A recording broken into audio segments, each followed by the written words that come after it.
जय श्री कृष्ण। स्वागत है आप सभी का आस्था सूत्र पर। आज हम बात करेंगे द्वारका के डूबने के रहस्य की। द्वारका, जो कभी भगवान श्री कृष्ण की राजधानी थी, वो समुद्र में कैसे समा गई? क्या ये केवल पौराणिक कथा है या इसके पीछे कोई वैज्ञानिक साक्ष्य भी है? आइए इस विषय को विस्तार से समझते हैं। श्री कृष्ण जब मथुरा में थे, तो वहाँ बार बार जरासंध के आक्रमण होते थे। बार बार के इन युद्धों से परेशान होकर श्री कृष्ण ने अपने कबीले यादवों के लिए एक नया राज्य बसाने का निश्चय किया। उन्होंने समुद्र के किनारे एक भव्य नगरी का निर्माण किया, जिसे द्वारका कहा गया। पुराणों में वर्णन है कि द्वारका को स्वयं विश्वकर्मा ने बनाया था। ये नगरी अद्भुत थी। सोने चांदी से बने महल, ऊंची अट्टालिकाएं और समुद्र से घिरी हुई एक दुर्गम नगरी। कहा जाता है कि इसमें 6 द्वार थे, जिससे इसका नाम द्वारका पड़ा। ये नगरी व्यापार, संस्कृति और राजनीति का एक महत्वपूर्ण केंद्र बन गई थी। यहाँ से श्री कृष्ण ने महाभारत के युद्ध में पांडवों का मार्गदर्शन किया और अपने जीवन के अंतिम दिनों तक यहीं रहे। लेकिन महाभारत के युद्ध के बाद ही इसके अंत की शुरुआत हो गई। महाभारत के युद्ध के बाद यादवों में आपसी कलह बढ़ने लगी। वे पहले की तरह संगठित नहीं रहे, बल्कि उनके बीच ईर्ष्या और अहंकार ने जन्म ले लिया। एक दिन कुछ यादव युवकों ने ऋषि कर्णव का अपमान कर दिया, जिसके कारण उन्होंने क्रोधित होकर श्राप दिया, तुम्हारे ही कुल का नाश तुम्हारे ही हाथों होगा। भगवत पुराण के अनुसार इस श्राप के परिणाम स्वरूप यादवों में गृह युद्ध हुआ और उन्होंने आपस में ही एक दूसरे को मार डाला। श्री कृष्ण समझ गए कि अब उनका कार्य पूरा हो चुका है। वे प्रभास क्षेत्र में ध्यानमग्न हो गए, जहां जरासा नामक शिकारी ने उन्हें गलती से हिरण समझकर तीर मार दिया। जैसे ही श्री कृष्ण ने धरती को त्यागा, समुद्र की लहरें द्वारका को घेरने लगी।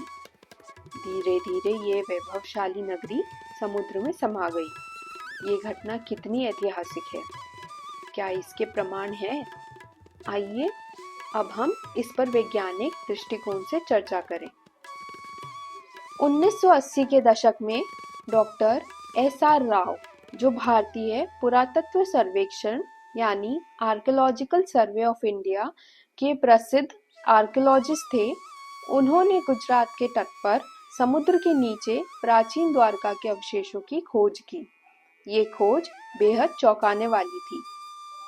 समुद्र तल पर मिली दीवारें, जो प्राचीन नगर की संरचना जैसी दिखती है। पत्थरों से बने गोपुर और स्तंभ, जिनका निर्माण आधुनिक युग से मेल नहीं खाता। विशाल द्वार और मार्ग, जो द्वारका के होने की पुष्टि करते हैं। ताम्रयुगीन बर्तन और औजार, जो 3000 से 3500 वर्ष पुराने माने जा रहे हैं। फिर 1983 में आर्कियोलॉजिकल सर्वे ऑफ इंडिया और नेशनल इंस्टीट्यूट ऑफ ओशिनोग्राफी ने गुजरात के समुद्र तट पर एक रहस्यमयी जलमग्न नगरी की खोज की। गोताखोरों ने समुद्र के अंदर पत्थर की दीवारें, खंभे, सड़कें और प्राचीन मंदिरों के अवशेष खोजे। रेडियो कार्बन डेटिंग से पता चला कि ये अवशेष लगभग 9000 साल पुराने हो सकते हैं।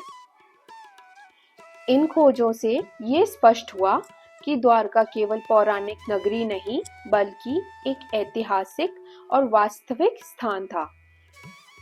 अब सवाल उठता है कि द्वारका समुद्र में कैसे समा गई?